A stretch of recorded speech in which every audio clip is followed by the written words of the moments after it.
Hello everyone, welcome back to ISOM 210, and today we will be diving into chapter 2, decisions and processes, value driven business. So in this chapter it is all about understanding how do the businesses make smart decisions and how do they use technology and processes to stay efficient and competitive. So in this chapter we will be looking into different things like how decisions are made at different levels when they're going from the operational to managerial to strategic. How do we measure CSFs, KPIs, how businesses using technology and AI to support decision making, and how companies improve their processes to deliver better products and services. Please note that I may not go through every single slide in detail because some of the slides might be more visual or repetitive, but please do not worry about it. I'm going to cover all the key topics and points in the chapter, which will make you understand this chapter successfully. So, now let's get started with this chapter and let's get started with decision making. So, as I told before, in this chapter, we will look at how businesses make smart decisions, how they use technology, how they use information systems and artificial intelligence to help them, and how do they improve the processes more efficient and competitive. All right. So, the main challenges that managers face in today's world are how do they analyze large amounts of information? What are the suffocated analysis techniques and how do they make decisions quickly? So, these are the three main challenges the managers in today's world face. So, there is a six-step decision process to make these decisions. First, problem identification. Two, data collection. Three, solution generation. Solution test, selection, and implementation. So, think that you're solving a group project issue. So, the first thing is that you need to figure out the problem. You need to gather all the information. You need to brainstorm your ideas. You need to test those ideas. Next, then you pick the best and then you implement it. Simple. This is how we do it. It's the same way with the decision making process as well. So, you think about your problem, then you collect the related data, then you go through all the solutions, then you test them, you select it and implement it. In the below, you can find an example that I have explained about a coffee shop, about the bean quality, how did they decide and how did they fix for it. So this decision making process it's not only for a business, but it can help us also as well. So next, every company has three levels. First level, operational level, which looks into the day-to-day decisions like scheduling shifts, inventory, the lower management, departmental manager, analysis staff, etc. Next, we have the managerial levels, which look into the planning and monitoring. Example, planning to open like 10 stores, they make a decision where they change from the data being from structured to semi-structured, they make a potential solution, or they make a recommended decision. Next, we have the strategic level, which is the big picture decisions where we can find executive CEOs, CFOs, where they get all the data and information from the below operational and managerial level. With that, they make a decision like entering into a new market, expanding into a new country, like that. So, we can tell all these decisions can be structured, semi-structured, and unstructured. In the operational level, the decisions are structured. In the managerial level, the decisions are semi-structured, and by the time it comes to the strategic level, it's an unstructured decision. So here you have the differences for the strategic, managerial, and operational table. So you can think of an example for fashion forward. In the strategic level, they make a decision that they want to expand their retail therapy business into Europe. So the managerial level will plan to make new stores in Europe, they plan to open it. When it comes to the operational level, they look into the schedules and inventory and all the things that are needed, and they look for the store managers, they make a work schedules, they look at the inventory. So that is how the decisions are divided in each level, and that is how the companies come up for making the decisions. So next we have measuring our successes. How do you know that your business is successful, or how do you know that your project is successful? It depends upon the result. So when it is you're a student, if you get good scores in a course, then you can say that you are successful or you make a good grade. When it comes to businesses, there are two factors to know if their decision is working or not. The first one is CSF, and the next one is the KPI. So CSF is nothing but they look at the key areas that must go right, like the product quality, customer satisfaction. Next, the KPIs, they look at the measurable values that can track the progress, like number of returns, number of customers, how much did their turnover increase, how much is the customer average spending. So, like the CSFs and KPIs, we also do have efficiency and effectiveness. Efficiency metrics is to see how well the system itself performs, like the speed and uptime. Effective matrix is something how well the business goals are achieved. It's like your customer satisfaction. Every time your CSF tells you how or where to focus, your KPIs tell you if you are succeeding or not.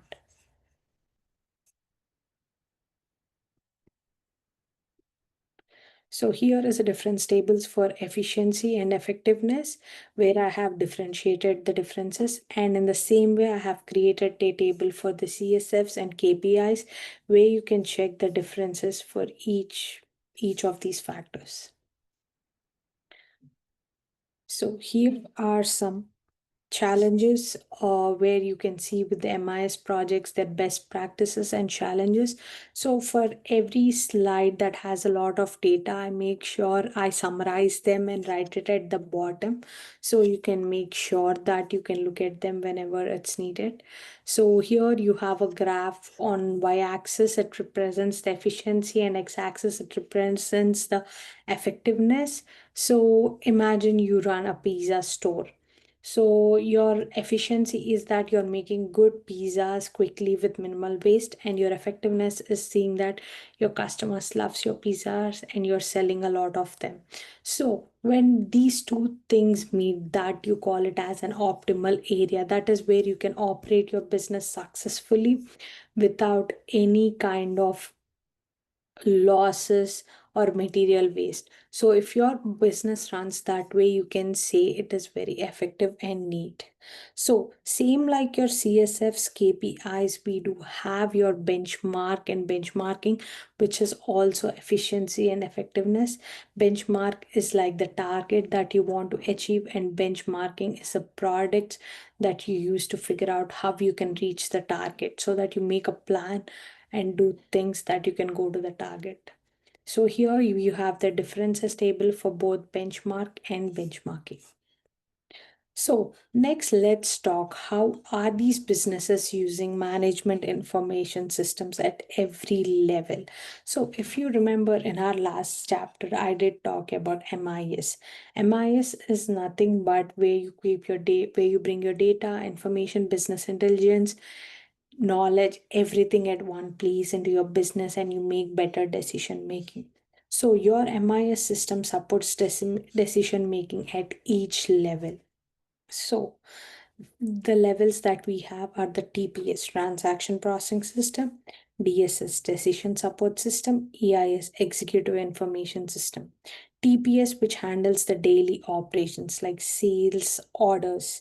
Next, DSS is the decision supporting system, which helps managers analyze information and make decisions.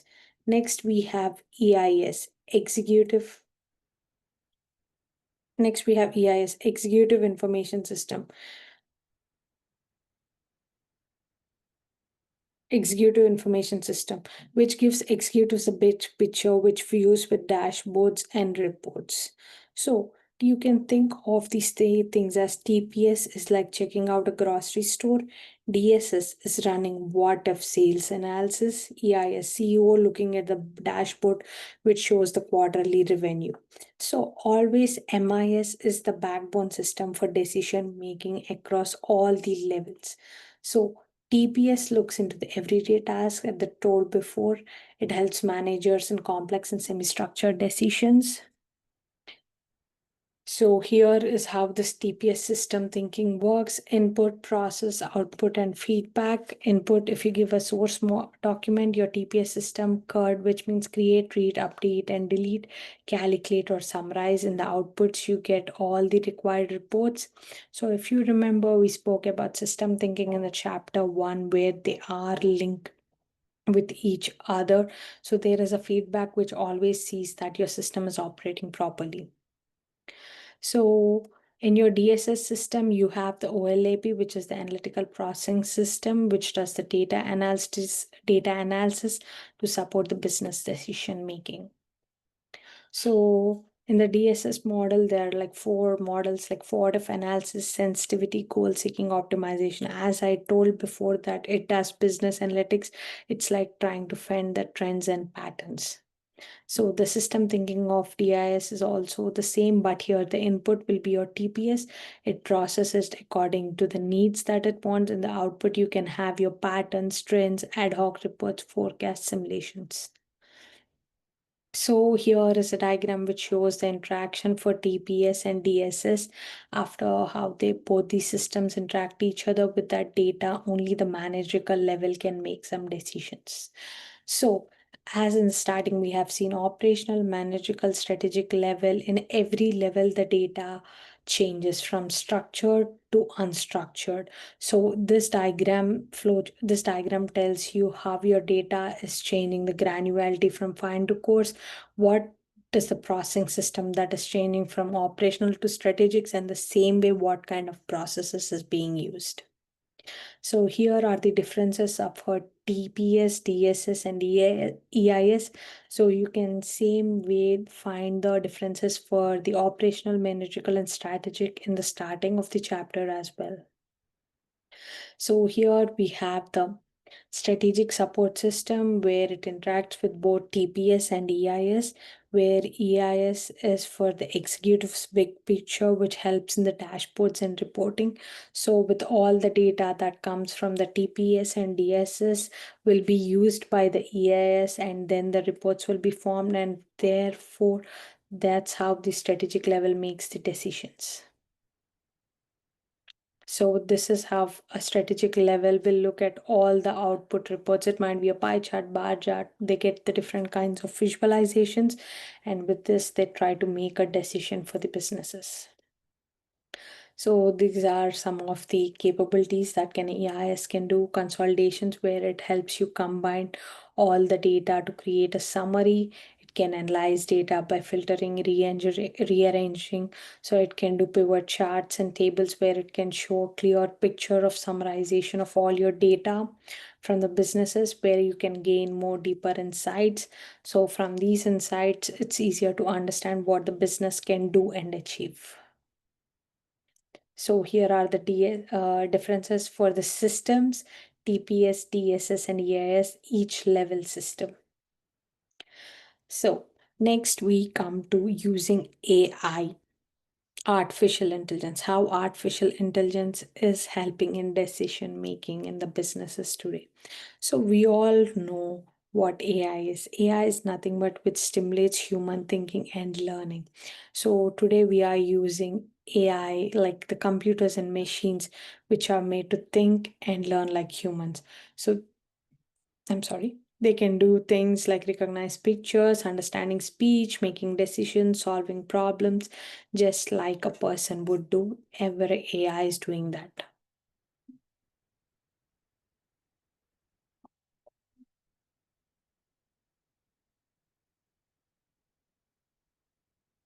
So in AI, we do have two things. One is the weak AI, and next is the strong AI. Weak AI is for specialized tasks, like most AI that is in there today in today's market. Next, we have strong AI, which is like human-like thinking, which is a future goal to build some machines like that. So here are some differences for weak AI and strong AI. So, how what are the different types of AI? First, we have expert systems, which are mimic expert advisors, like a system that will help doctors to diagnose diseases basing upon the symptoms. Next, we have genetic algorithms, which improve solutions over time, like oh, how an airplane wing is built just from a small airplane in the starting, which was built by the Wright brothers, to how they have refined the designs today, how it have become like the satellites, how do they improve. Next, machine learning, which is also like the case-based reasoning, which will learn from data to predict different kinds of outcomes. So let's say you have a car, the braking system for all the cars is same today. So you can take it to any mechanic, he will be able to fix your car braking system because that is going to be same. So your machine learning is also same like that. So it learns from the data to predict outcomes. So we do have Netflix recommending shows today.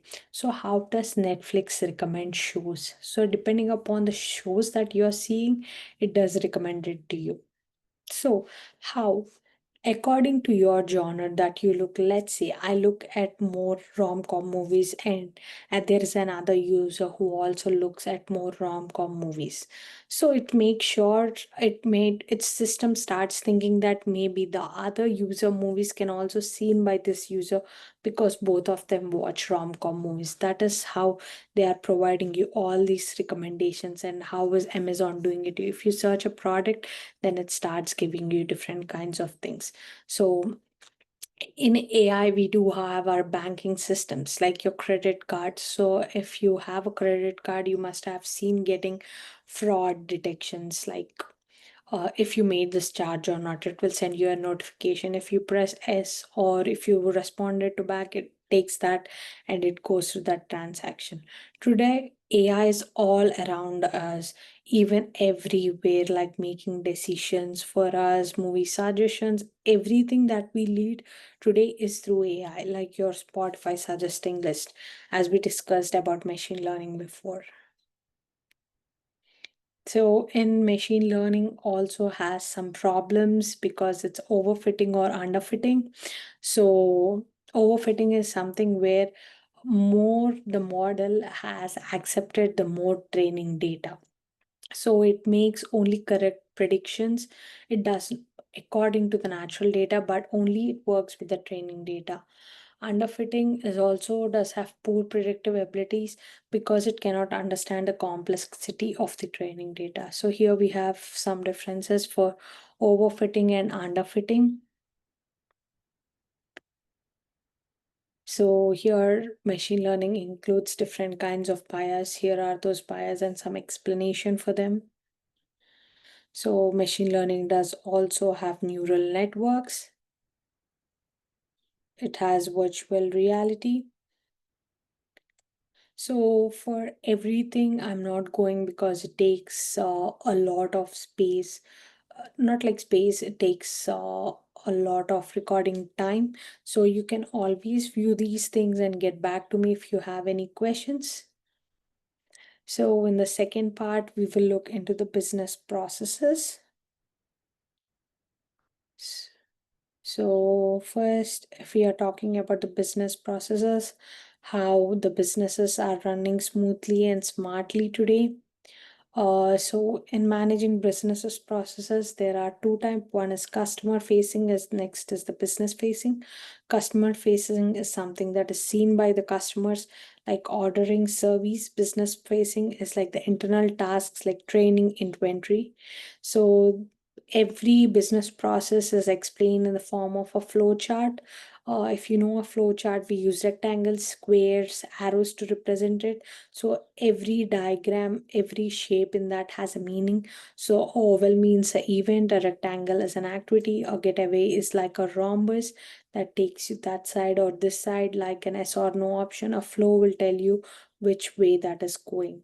So in business processes models, we do have two things. It maps the processes in two ways: as in process model and to be models. As in process models show you how things are working right now, and to be process models show you how we want them to work, like it's for the future. So as in process model, you know how you go, you order burger and what happens. But if it's in a future, if you want something to happen in a simple and easy go, it's like a to be burger process model, how we want them to work for future. So every business process modeling handles it in a different way. So if you see the flow chart here, this is how, if you place an order in Amazon or any other website, after you place an order, how what happens. So the customer order goes to the sales, then to the billing. After it's received, they check your payment, if it is right or wrong corresponding to that. If it is right, it goes to the inventory. They check the inventory. If the inventory is available, then it goes to the shipping. From the shipping, it goes to the customer, and the customer receive the orders. Anyway, if the process is not right, like your credit is not checked, or your order information is not entered properly, or your inventory is not proper, then it will directly revert back to the customer saying that so and so thing has happened. So thus it's like an as in process model that we are seeing today. So there are different ways that this MIS processes can be improved. It can be improved by automation, streamlining, reengineering. Automation is nothing but where you can make your tasks easier, everyday tasks, like you use technology. Next, streamlining is simplifying the workflows. So you will remove all the necessary steps that are in the flow and make your flow process better. Next, in re-engineering, we'll completely redesign how it works. So the above diagrams show you how it goes from automation to re-engineering. So the automation goes to the operational level, streamlining goes to the managerial level, strategic goes to the re-engineering level. So this goes how the changes can become bigger and potential, so that they can make significant benefits to the company. So you can think about mobile apps today, how they have automated things that we are using manually today, have that improvement in action, but still how they are changing the technology today, how they are making sure that the businesses increase. So this is about automation, streamlining, and re-engineering, how it has changed. So every slide gives you like a detailed explanation of things. So if you're re-engineering, we are talking about, we can see about the insurance claiming process. Today you can just claim your insurance by a quick phone call, but previously they used to come on site, check things around. So how in the strategic process they are changing everything around and seeing how they can make their work easier.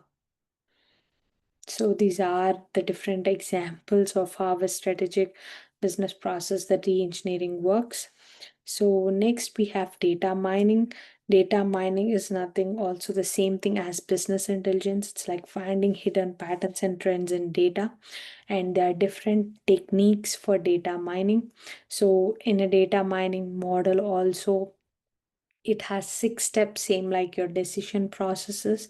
So data mining also, you should need to understand what is your business, what is the goal of it. Next, you need to get the necessary data, you should prep your data. Next, you should model your data properly, you need to evaluate it, then you deploy it. So this is like a 6-step identification process for data mining.